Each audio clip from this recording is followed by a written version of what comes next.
အားလုံးပဲမင်္ဂလာပါခင်ဗျာကျွန်တော်တို့ရဲ့ story base ပုံမြင်ပြောသောဝက်ဝက်များ YouTube channel ကနေပြီးတော့မှပြန်လည်ကြိုဆိုလိုက်ပါတယ်ကျွန်တော်ကတော့ပိုလာဘေးပဲဖြစ်ပါတယ်ဒီတစ်ပတ်မှာတော့ကျွန်တော်ကတင်ဆက်နေကြမူခင်းအကြောင်းအရာမဟုတ်ဘဲနဲ့တချင်းတစ်ပုတ်နဲ့ပတ်သက်ပြီးတော့မှလှုပ်ခက်ဖြစ်သွားခဲ့ရတဲ့အကြောင်းအရာတစ်ခုကိုကျွန်တော်တင်ပြဆွေးနွေးချင်ပါတယ်ဒါကကျွန်တော်တို့မြန်မာနိုင်ငံမှာလောလောလတ်လတ်ဖြစ်သွားခဲ့တဲ့အကြောင်းအရာပေါ့လေနော်ဂီတဆိုတာကကျွန်တော်တို့အတွက်အပန်းဖြေဖို့အတွက်နားဆင်ကြတယ်ဆိုပြီးတော့မှရည်ဘူးရပြောလို့ရပြီမဲ့တကယ်တော့အဲ့ဒါထက်အများကြီးပိုတယ်ပေါ့လေနော်နိုင်ငံတနိုင်ငံလူမျိုးစုတစ်ခုရဲ့ယဉ်ကျေးမှုအဆင့်အတန်းထုံတန်းအဆင့်လာတွေကိုသူတို့တွေရဲ့ဂီတကနေမှတဆင့်ဆန်းစစ်ပြီးတော့မှတိုင်းတာဖော်ပြလို့ရပါတယ်လူမျိုးစုတွေကြောထောက်နောက်ခံဘဝတွေခြားနာသည့်တိုင်အောင်ဂီတဆိုတာကဒီကန့်သက်မှုဘောင်တွေကိုကျော်လွန်ပြီးတော့မှလူတွေကိုတသားတည်းဖြစ်စေတယ်ဆိုတာအားလုံးကလက်ခံကြမှာပါကျွန်တော်ကတော့အဲ့ဒီအဆိုကိုလက်ခံတယ်ပေါ့နော်ကျွန်တော်တို့တွေငငယ်တုန်းကနားထောင်ခဲ့ဘူးတဲ့သချင်းတော်တော်များများက copy သချင်းတွေဖြစ်နေတာကိုကြည့်ပြီးတော့မှဒါကအဲ့ဒီချက်ကိုထောက်ကူဖြစ်နေတယ်လို့ပြောလို့ရတယ်ပေါ့နော်စက်ပစ္စည်းမပြည့်စုံလို့နီးပညာမကောင်းလို့ဆိုတဲ့အကြောင်းပြချက်တွေကိုဘေးဖယ်လိုက်ပေါ့နော်မှန်တိုင်းပြောရမယ်ဆိုလို့ရှိရင်ဖန်တီးမှုအမှုပညာ creativity ဘိုင်းမှာကျွန်တော်တို့ဘက်ကအားနည်းခဲ့တာတွေကအဓိကအကြောင်းအရာတစ်ခုပေါ့လေ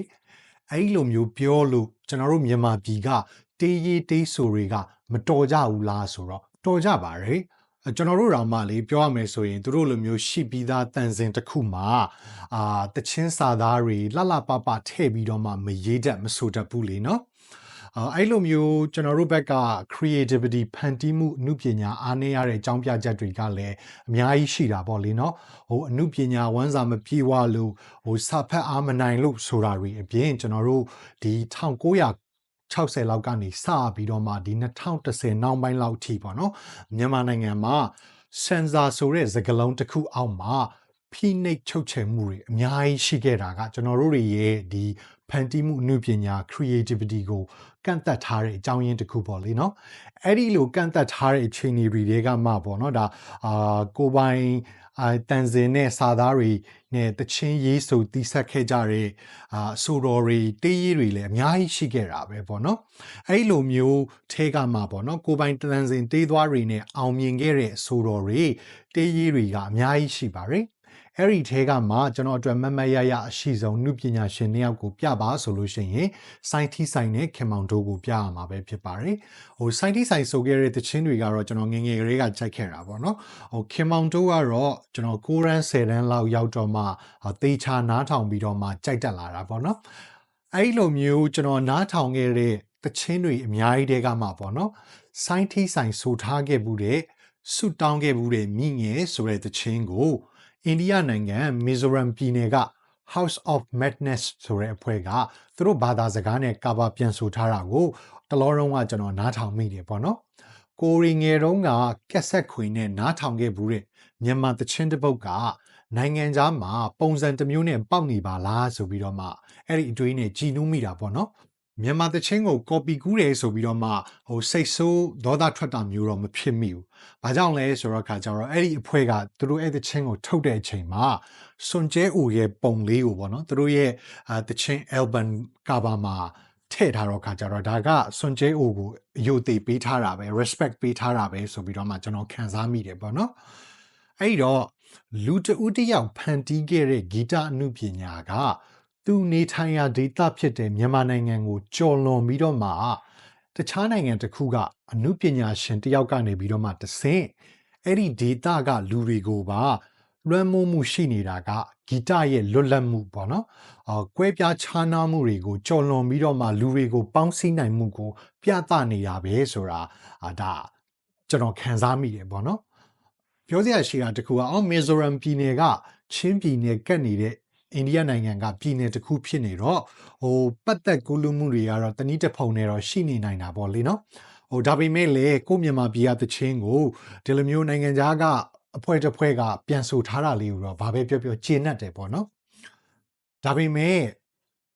အဲ့ဒါနဲ့ပြောင်းပြန်ပေါ့နော်ကျွန်တော်တို့မြန်မာပြည်ကအမှုပညာရှင်တယောက်ဖြစ်တဲ့လင်းဖန်တီးထားတဲ့တချင်းတစ်ပုတ်ပေါ့နော် သူ့ရဲ့ဂီတအမှုပညာကိုအသုံးပြုပြီးတော့မှကျွန်တော်တို့မြန်မာပြည်ကလူတွေကိုဖန်ဆီးချုပ်နှောင်တဲ့အဖြစ်အပျက်တွေလောလောလတ်လတ်မှာတော့ဖြစ်ပျက်ခဲ့တယ်ဆိုတာကိုကျွန်တော်သတင်းတွေထဲမှာဖတ်ခဲ့ရတယ်ပေါ့နော်ဒါ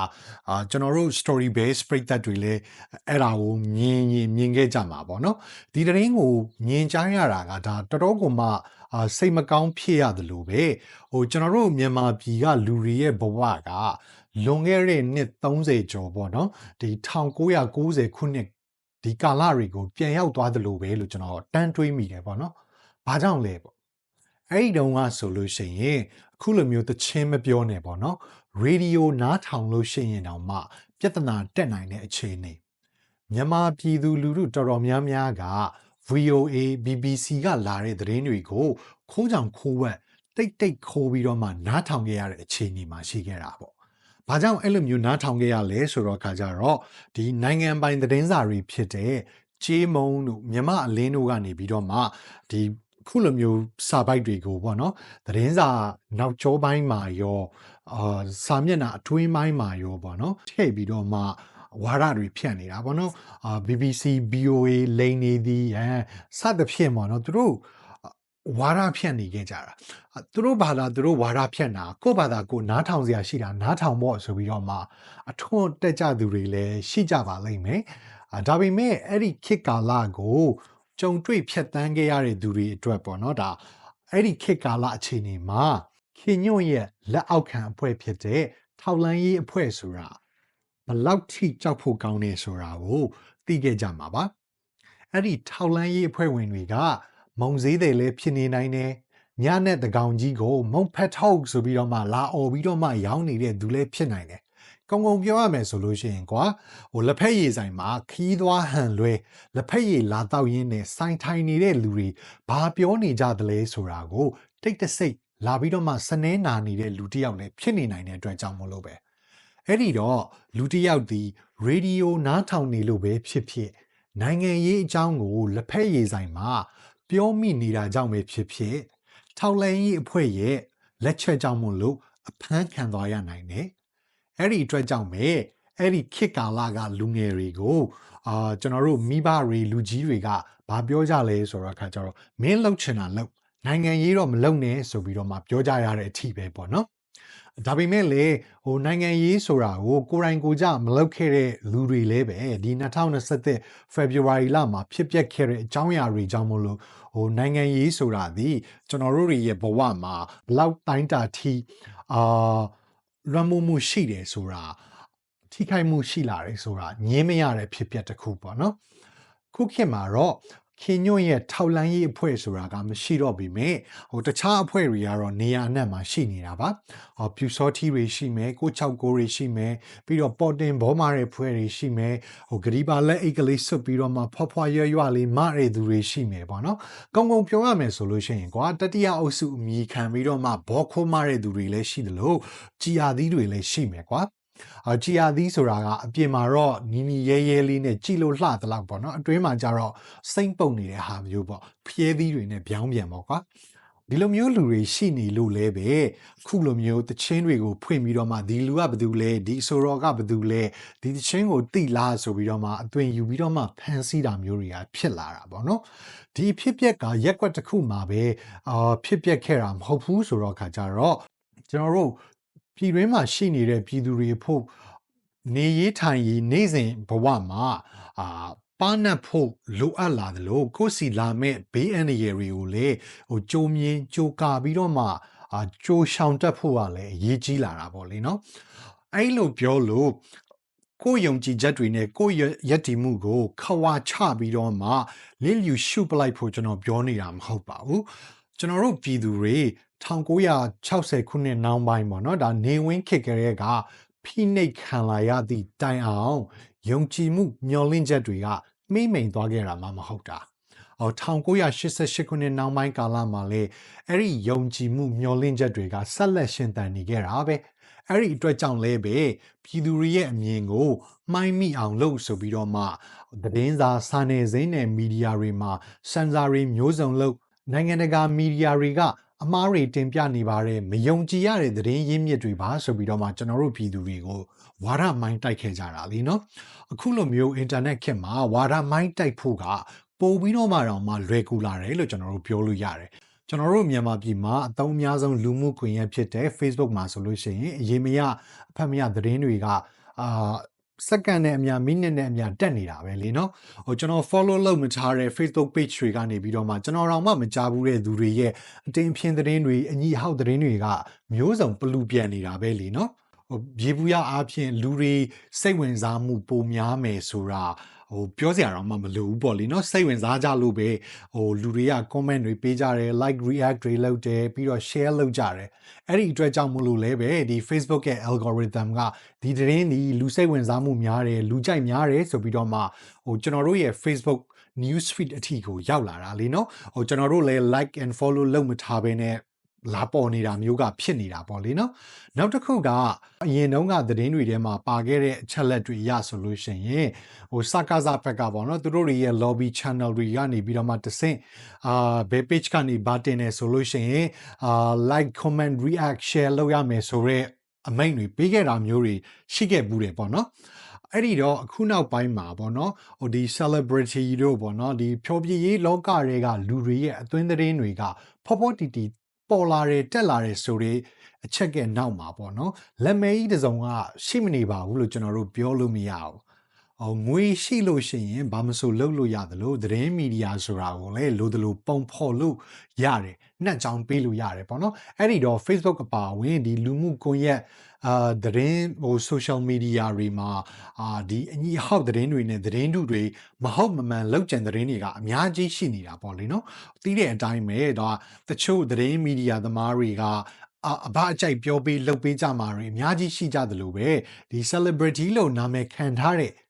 ဖြောပြရေးလောကတွေကလူတချို့ကလည်းအဘတွေနဲ့ပေးအယူရှိကောင်းရှိနေနိုင်တာပဲဒီဟာကအခုမှရှိနေတာမျိုးတော့လည်းမဟုတ်ပါဘူးဟိုးပဝေနတိကလေးကရှိနေတာပေါ့နော်ဥပမာပေါ့နော်ကျွန်တော်မုံမြင့်အောင်ကနေပြီးတော့မှဒီရှေ့တန်းကစစ်သားတွေစီကိုပို့တဲ့စာဆိုတာမျိုးကို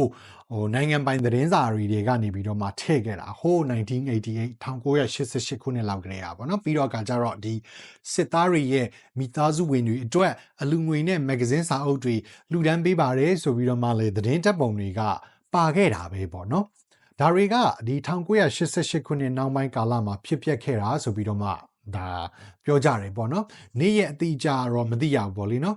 စစ်သားတွေကိုသူတကယ်စိတ်ရင်းနဲ့လူတာလဲဖြစ်ရင်ဖြစ်မယ်ဒါမှမဟုတ်အပေးယူတစ်ခုခုရှိနေလို့အဲ့လိုမျိုးလောက်တာလဲဖြစ်ကောင်းဖြစ်နိုင်တယ်ပေါ့နော်1988ခုနှစ်လောက်ကလေးကစလို့ဒီ2021အခု2025ဆိုတော့ခါကြတော့38နှစ်တိုင်မပြောင်းမလဲသစ္စာမြဲနိုင်တယ်ဆိုတော့ဒါမုံမြင့်အောင်ရဲ့ရက်တီမှုကချစ်ကျူးစရာပေါ့လေနော်မုံမြင့်အောင်ကိုကျွန်တော်တို့ကဝါရင်ဘောမလို့ပြောမယ်ဆိုလို့ရှိရင်ပေါ့နော်သူ့နီးတူ level 2တန်းအားဆိုလို့ရှိရင်စုမြတ်သူသားတို့ညီမတွေရှိမယ်ခုနောက်ပေါက်ထဲမှာလည်းအများကြီးရှိနေနိုင်တာပဲဥပမာယုံလေးတို့ဘာတို့ပေါ့နော်နောက်ပြီးတော့ခါကြတော့အစောပိုင်းမှာပြည်သူတွေဘက်ကရက်တီခဲ့ပြီမဲ့နောက်ပိုင်းမှာထမင်းငတ်လို့ဆိုပြီးတော့မှပြည်တွင်းပြန်ဝင်သွားကြတဲ့ဒီ GFAT တို့ Flock Roast တို့ဆိုတဲ့ကောင်တွေကလည်းရှိနေတာပဲဒါကမြင်သာအောင်ပြောရရုံပဲရှိသေးတယ်ပေါ့နော်နောက်ထပ်အများကြီးရှိနေနိုင်သေးတယ်ကျွန်တော်တို့ငယ်ငယ်တုန်းကဒီနိုင်ငံရေးဆိုတာကိုဘာလဲဆိုတာမသိခင်တုန်းကဒါတစ်နှစ်တစ်ခါကျင်းပတဲ့ Academy ပွဲဆိုတာကိုမကြည့်ဘူးဆိုလို့ရှိရင်တော့မှစိတ်ဝင်စားကြတာတော့ရှိခဲ့မှာပဲပေါ့နော်ဆက်စုခဲ့တာမျိုးလည်းရှိခဲ့ကြမှာပဲအဲ့ဒီမှာပြောစမှတ်စကားတစ်ခေါက်အောင်မှရှိခဲ့တယ်ပေါ့နော် Academy ပွဲနဲ့ပတ်သက်ပြီးတော့မှ Academy ရကျင်လို့ရှိရင် policy ကားသာရိုက်စစ်သားဝန်တန်းရှေးရိုးစဲမိဘမြစ်သားဇလန်းမျိုးသားရိုက်စံ Academy ဆိုတာမျိုးကပြေးမလွတ်ဘူးပေါ့နော်ဒါမျိုးပေါ့နော်ဒီလိုမျိုးဝါဒမိုင်းတိုက်တဲ့ policies ဇကားတွေဇလန်းတွေကပြောမယ်ဆိုလို့ရှိရင်တိုင်းတာတစ်ခုထိတော့လဲအောင်မြင်ခဲ့တာပဲဆယ်တန်းအောင်လို့ရှိရင်စစ်သားကြီးလုပ်မယ်လို့ DSA တက်မယ်လို့ DSTA DSMA တက်မယ်လို့ဆိုပြီးတော့မှရွတ်သွတ်ခဲ့ကြတာကဒါကလေးတွေမဟုတ်ပဲသူတို့တွေရဲ့မိဘတွေလည်းပါခဲ့တာပဲစစ်ဆေးနဲ့စစ်အင်ဂျင်နီယာကျောင်းဆင်းတွေကိုမှတမတ်တော်ခြင်းနဲ့သမီးရှင်တွေဆိုတာကလည်းတန်းစီနေခဲ့ကြတာပဲပေါ့နော်အဲ့ဒီတော့အခုခေတ်မှာလေအဲ့ဒီခေတ်နဲ့ပုံစံတူနီးတူပေါ့နော်လူတွေကိုsocial media ကနေမှတဆင့်တခြား media ကနေမှတဆင့် ဝါဒမိုင်းတိုက်ဖို့ကသူတို့ကဆက်လုပ်ကြမှာပဲလူငယ်တွေနဲ့လူကြီးတွေကလွတ်အောင်ရှောင်နိုင်ရင်တောင်မှပေါ့နော်ကလေးငယ်တွေကကြတော့ဒါကိုမသိမမြင်နိုင်တော့ကြတော့မြင်မာများလို့ရှိရင်အဲ့ဒါကိုအမှန်ပဲထင်ကြမှာကမထူးဆန်းဘူးလေနော်လူတွေရဲ့စိတ်အမြင်ကိုထွေပြားအောင်တော်လန်ရေးကိုအမြင်ဆောင်အောင်ပေါ့နော်အမှုပညာအမိခံထားပြီးတော့မှထုတ်ထားတဲ့သချင်းတွေရုပ်ရှင်ဇာတ်ကားတွေဇလံတွေကထွက်လာအောင်ပါပဲသတင်းစာနယ်ဇင်းတွေကလည်းဖော်ပြကြအောင်ပါပဲပေါ့နော်လူမှုကွန်ရက် social media တွေမှာနေ့စဉ်နဲ့အမျှသတင်းတုတွေကတက်နေအောင်ပါပဲပေါ့နော်အမှန်တဝက်အမှားတဝက်ပါနေတဲ့သတင်းတွေကလည်းတက်နေအောင်ပါပဲဒါတွေကကျွန်တော်တို့အရက်သုံးစကားနဲ့ဗန်းစကားနဲ့ပြောမယ်ဆိုလို့ရှိရင် cyber ပေါ့နော်psychological warfare ပေါ့စိတ်ပိုင်းဆိုင်ရာစစ်မျက်နှာပြင်ဆိုတာကကျွန်တော်တို့ကိုယ်တိုင်ကိုယ်ကြတိုက်ထုတ်ရမယ့်စစ်မျက်နှာပြင်ဘယ်သတင်းအချက်လက်ကမှန်ကန်တယ်ဘယ်ဟာကတော့ဖြစ်နိုင်တယ်မဖြစ်နိုင်ဘူးဆိုတာကိုကျွန်တော်တို့ကိုယ်တိုင်ကအချက်လက်တွေကိုစစ်ထုတ်ပြီးတော့မှစစ်သုံးသပ်ပြီးတော့မှချင့်ချိန်ရမယ့်အခြေအနေပေါ့လေနော်စိတ်မကောင်းစရာအခြေအနေတစ်ခုကကြတော့ဘာပြောရမလဲဆိုလို့ရှိရင်ပေါ့နော်ဒီသတင်းချက်လက်မှန်ကန်မှုရှိမရှိ fact check လုပ်ပေးတဲ့ season ကို Facebook ကနေပြီးတော့မှဒီ2025ခုနှစ်ထဲမှာရက်စဲမယ်ဆိုပြီးတော့မှကြေညာခဲ့တော့အရင်ကတည်းကမှသတင်းမားတွေပလူပြန်နေတဲ့ဒီ social media platform ကပိုဆိုးလာဖို့ပဲရှိတော့မှာပေါ့နော်အဲ့ဒီကြားထဲမှာခဏကပြောခဲ့တဲ့ဒီအမှုပညာရှင်အမိခံအမှုပညာဖန်တီးမှုအမိခံပြီးတော့မှကျွန်တော်တို့တွေကိုဥတီထားတဲ့ဝါဒဖြန့်အကြောင်းအရာတွေအညီဟောက်သတင်းတွေကလည်းပုံများလာတော့ပြည်သူတွေအနေနဲ့ကျွန်တော်တို့တွေအနေနဲ့ပို့ပြီးတော့မှချင်းချိန်ရမှာပေါ့လေနော်ကျွန်တော်တို့ပြောရမယ်ဆိုလို့ရှိရင်ပေါ့နော်ဒါ2017စနစ်နောက်ပိုင်းမှာပေါ့နော်လူတဦးတယောက်ကိုထိခိုက်နစ်နာစေမှုမှမရှိခဲ့ဘူးဆိုလို့ရှိရင်လူမှုကွန်ရက်မှာကျွန်တော်တို့တင်ချင်တာတင်ပြောချင်တာပြောဆိုပြီးတော့မှဖြစ်ခဲ့တဲ့အခြေအနေတစ်ခုကအနေပြီးတော့မှအခုဆိုလို့ရှိရင်ပန်းတပွင့်ကိုတင်လိုက်တာနဲ့လည်းဖန်ခံလိုက်ရတာမျိုးဖြစ်သွားနိုင်ပါတယ်။မိပြတ်တဲ့အကြောင်းကိုတချင်းလှုပ်ဆိုတာကြောင့်မို့လို့လည်းဖန်ခံသွားရနိုင်တယ်။ပြီးတော့တလောရုံးကဖြစ်သွားခဲ့တဲ့လင်းတချင်းကိုဖွင့်ပြပြီးတော့မှဒီဆိုတော့ဘသူလဲဒီချင်းနာမယ်ဘာလဲဆိုပြီးတော့မှလာပြီးတော့အသွင်ယူမေးပြီးတော့မှဖန်ဆီးတာမျိုးကလည်းဖြစ်လာတာဒါကမထူးဆန်းဘူးပေါ့နော်ဒီထက်ပိုပြီးတော့မှဆိုးလာဖို့ပဲရှိတော့တာအဲ့လိုပြောလို့မို့လို့ပေါ့နော်ကျွန်တော်တို့တွေကလင်းအပါအဝင်ပေါ့နော်ပြည်သူတွေဘက်ကရက်တီပေးခဲ့တဲ့အမှုပညာရှင်တွေရဲ့သချင်းတွေအမှုပညာဖန်တီးမှုတွေကိုခံစားနားဆင်လို့ကြည့်ရှုလို့မရတော့ဘူးလားဆိုတော့ကကြတော့ကိုဉဏ်ရှိတယ်လို့ကြည့်ရှုနားဆင်လို့ရပါတယ်လူမြင်ကွင်းမှာတက်နားထောင်မှငါနားထောင်နေပါတယ်ဆိုပြီးတော့မှ hit ကျွေးမှသူတို့တွေကိုအားပေးတာမဟုတ်ဘူးပေါ့နော်အဲ့လိုလုပ်လို့ခိုးကြောင်ခိုးပွဲနဲ့တရေတဘောကြောင်လိုက်တာဆိုပြီးတော့မှလာပြောကြပါလိမ့်မယ်လင်းကိုတော့မှမသိဘူးလားလင်းနစ်ကိုမသိဘူးလားအာဇာနီကိုမသိဘူးလားဖြူကျော်သိန်းကိုမသိဘူးလားစသဖြင့်လာပြီးတော့မှနှိုက်ကြပါလိမ့်မယ်ယူချင်တာရောင်ဆောင်နေလိုက်ပေါ့နော်ကိုယ့်အသက်ကိုညံဆောင်နေညံကိုလွှာပြီးတော့မှတုံးတက်ဖို့ပဲလိုတာပေါ့နော်တကယ်တမ်းပြောရမယ်ဆိုလို့ရှိရင်ဒါကကျွန်တော်တို့ရဲ့လွတ်လပ်ခွင့်ကိုထိန်းချုပ်ကန့်သတ်လိုက်တယ်ဆိုတာကအမှန်ပါပဲဒါပေမဲ့တစ်ဖက်ကပြန်ကြည့်မယ်ဆိုလို့ရှိရင်တော့ကျွန်တော်တို့ရဲ့မျောလင့်ချက်ရည်မှန်းချက်တွေကိုတော့ထိန်းချုပ်နိုင်တဲ့သူကကျွန်တော်တို့ကိုယ်တိုင်ပါပဲ1960ခုနှစ်နောက်ပိုင်းကတည်းကကိုရီးယားအရှေ့မျိုးဆက်ပေါ့နော်ဒီလူကြီးတွေရဲ့ခေတ်ကနေပြီးတော့မှဒီ1988ခုနှစ်နောက်ပိုင်းကာလကိုရီးခေတ်အခု2021လူငယ်တွေရဲ့ခေတ်ထိမှာကိုလူတွေရဲ့လွတ်လပ်စွာတွေးခေါ်ခွင့်တွေးမြင်ခွင့်ဆိုတာတွေကိုထိန်းချုပ်ဖို့ကန့်သက်ဖို့လုပ်နေတဲ့အဖွဲ့အစည်းကတော့သူတို့ကတော့လှုပ်ရှားရှိတာတွေကိုလုပ်နေမှာပဲသူတို့အဲ့လိုမျိုးလုပ်နေသည့်တိုင်အောင်ကျွန်တော်တို့ရဲ့မျောလင့်ချက်နဲ့လွတ်လပ်မှုကိုမျက်နှိုးမှုဆိုတာကိုတော့သူတို့တွေအပြည့်အဝမထိန်ချုပ်နိုင်ဘူးဆိုတာကျွန်တော်တို့ကိုယ်တိုင်ကကျွန်တော်တို့ရဲ့ယက်တီမှုကပဲသက်သေတစ်ခုအနေနဲ့ကျွန်တော်တို့ကပြရမှာပေါ့နော်ဒီလိုမျိုးယက်တီမှုနဲ့အနာဂတ်အတွက်မျောလင့်ချက်တွေဆက်လက်ရှင်သန်နေအောင်ကိုယ်တိုင်ကလည်းလုပ်ရမှာဖြစ်သလိုကိုမိသားစုဝင်တွေကနောက်တာမျိုးဆက်သက်ဒီကလင်းငယ်တွေကိုသားသမီးတွေကိုလည်းတိုးတိတ်ပေါ့နော်တီးတင်တီထိုက်တာတွေကိုတင်ပြရမှာကကျွန်တော်တို့တွေလူကြီးလူငယ်တွေရဲ့တာဝန်ပါပဲတီးတင်တာတွေလို့ကျွန်တော်ပြောတဲ့အထဲမှာပေါ့နော်ကလေးငယ်တွေကိုသူတို့တွေရဲ့လုံခြုံရေးအတွက်ဒါ ဆောင်းရံရှောင်းရံတွေပါတယ်လို့ပဲsocial media တွေပေါ်မှာတက်လာတဲ့သတင်းတိုင်းကိုယုံကြည်လို့မရတဲ့အကြောင်းနဲ့ဘယ်ဟာကတော့ဖြစ်နိုင်တယ်ဘယ်ဟာကတော့မဖြစ်နိုင်ဘူးဆိုတာကိုဘယ်လိုမျိုးစစ်ဆေးလို့ရတယ်ဆိုတာတွေကိုပါကျွန်တော်တို့ဆွေးနွေးဝေမျှထားဖို့လိုအပ်ပါတယ်အပြောထက်အလုပ်ခက်တယ်ဆိုတာကိုကျွန်တော်နားလည်ပါတယ်ကိုမိသားစုဝင်ကိုဆွေမျိုးသားချင်းမောင်နှမကိုမိတ်ဆွေတွေအတွက်ကိုအချင်းချင်းကိုပဲကိုပြန်အားကိုးရမှာပဲလीเนาะကျွန်တော်တို့မှာကျွန်တော်တို့တွေပဲရှိတာလीเนาะဒီလိုနဲ့ပဲကျွန်တော်တို့တွေကရှေ့ဆက်ကြရမှာပါပဲအဲ့လိုမျိုးရှေ့ဆက်တယ်ဆိုတဲ့နေရာမှာပေါ့နော်နိုင်ငံရေးဝါဒမိုင်းဆိုတာကြီးကိုပဲစိတ်ထဲမှာအမြဲတမ်းထည့်ထားလို့ရှိရင်ပင်ပန်းတာပေါ့လीเนาะလူဆိုတာကလည်းအပန်းဖြေဖို့ကလည်းလိုအပ်တယ်လीเนาะကိုကာယအပန်းဖြေဖို့ရလိုအပ်တယ်လို့စိတ်အပန်းဖြေဖို့ရလည်းလိုအပ်ပါတယ်အဲ့လိုမျိုးပန်းဖြေတဲ့အချိန်မှာကျွန်တော်တို့ရုပ်ရှင်ကြည့်တခြင်းသားထောင်ရင်းနဲ့တခြားဝါဒနာပါရာလေးတွေကိုလုံရင်းနဲ့အားလက်တဲ့အချိန်လေးတွေကိုကုံဆုံးလို့ရတာပေါ့နော်ကျွန်တော်အနေနဲ့ပြောရမယ်ဆိုလို့ရှိရင်တခြင်းသားထောင်ရတာကိုပိုကြိုက်တယ်လို့ပဲကျွန်တော်ပြောရမယ်ပေါ့နော်အဲ့ဒီတော့အားနေလို့ရှိရင်တခြင်းဖွင့်ရင်းနဲ့ကိုလှုပ်ချင်တာလေးတွေလှုပ်တယ်ကျွန်တော်နားထောင်တဲ့တခြင်းတွေထဲမှာအနုပညာရှင်ကိုလို့အမည်ခံထားတဲ့အောက်တန်းစားလူတိုက်ရဲ့တခြင်းတွေမပါဘူးသူတို့အကြောင်းတွေကျွန်တော် social media ပေါ်တက်လာလို့ရှိရင်လည်းအဲ့ဒီ page ကိုကျွန်တော် unfollow လုပ်တယ် snooze လုပ်တယ်ဒါကတော့ကျွန်တော် media ကျွန်တော် social media ပေါ်မှာဒီအောက်တန်းစားသတင်းတွေလာမပေါ်ကျွန်တော်လုပ်တာပေါ့လေဒါကတော့တပိုင်းပေါ့လေအဲ့လိုမျိုးလုပ်တည်တိုင်အောင်လာပေါ်တာတွေကလည်းရှိနေတာပဲပေါ့လေနော်အဲ့ဒီတော့သတင်းတစ်ခုခုအကြောင်းတစ်ခုခုတက်လာလို့ရှိရင်ဖြစ်နိုင်မဖြစ်နိုင်ဒါဒီဝါရဖြန့်မိုင်းတိုက်တာဟုတ်မဟုတ်ဒါတွေကိုတော့သတိအမြဲတမ်းထားပြီးတော့မှစမ်းစစ်နေရတော့မယ်ပေါ့နော်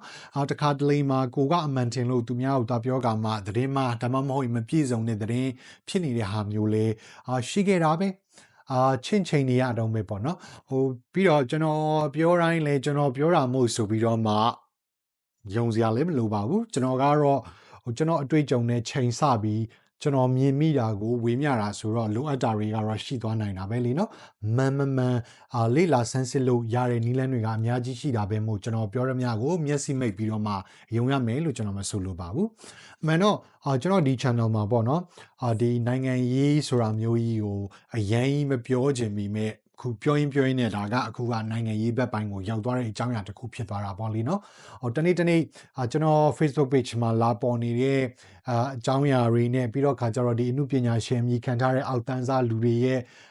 အတွင်းရေးတွေအညီဟောက်သတင်းတွေမဟုတ်တရုတ်အကြောင်းအရာတွေမြင်ပါများလို့ဒီမျက်စိနှောက်နေတော့မှာပေါ့နော်ရှင်းပြောရမယ်ဆိုလို့ရှိရင်လင်းရဲ့သချင်းကိုတောင်းပြီးတော့မှ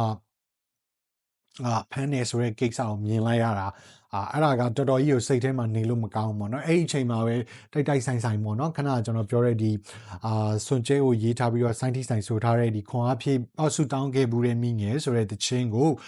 House of Madness အဖွဲ့ကထုတ်ထားတာကိုနားထောင်ရတဲ့အချိန်မှာဒါokay ဒီအကြောင်းအရာလေးကိုဒီလိုမျိုးဆက်ပြီးတော့မှကျွန်တော်ပြောဖြစ်သွားတာပေါ့လေနော်ကျွန်တော်ဒီတစ်ပတ်အတွက်မာတာမန်ဒေးစာဒီအကြောင်းအရာကိုပြောဖြစ်သွားတယ်လို့ပဲဆိုရမှာပေါ့လေအဲဒီအတွက်ဒီတစ်ပတ်အတွက်မူကင်းအကြောင်းအရာတစ်ကတော့တင်ဖြစ်အောင်မဟုတ်သေးဘူးပေါ့နော်ကျွန်တော်ပြောချင်တာတွေကိုအခုလိုမျိုးနားထောင်ပေးကြတဲ့အတွက်ကြောင့်မလို့ကျွန်တော်တို့ရဲ့ story base ပရိသတ်ကြီးကိုလည်းကျေးဇူးအများကြီးတင်ပါတယ်ရှင်းပြောရမယ်ဆိုလို့ရှိရင်ဟိုးရင်ခေတ်တုန်းကစိုင်းတီဆိုင်တို့ဆိုင်မော်တို့ဟာလာပြီးတော့ခါကြတော့ခင်ဝမ်တို့သူတို့တွေရဲ့တခြင်းကိုနားထောင်ပြီးတော့မှကျွန်တော်တို့တွေရဲ့နေ့စဉ်ဘဝကိုဖြတ်သန်းနေလို့လည်းရသေးတာပဲလေနော် okay